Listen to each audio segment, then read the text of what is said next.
The U.S. Treasury Secretary issuing an urgent warning that the U.S. could default on its debt in a matter of weeks. ABC's Lindsay Watts explains how this has inspired new debt talk in Washington.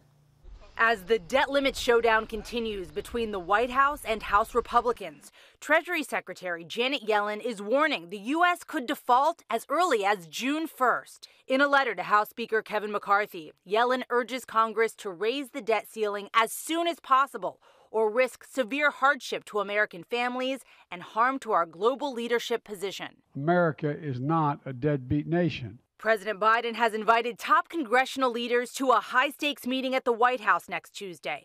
And a source tells ABC News Speaker McCarthy has agreed to attend.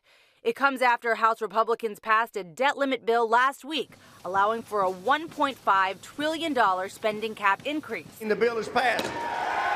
But only in exchange for nearly $5 trillion in spending cuts to Biden budget priorities, including student debt relief, veterans programs, and school grants. We've done our job. In the past, Republicans have agreed to raise the debt ceiling with no demands, and Biden says that's what needs to happen now. We pay our bills, and we should do so without reckless hostage-taking from some of the mega Republicans in Congress.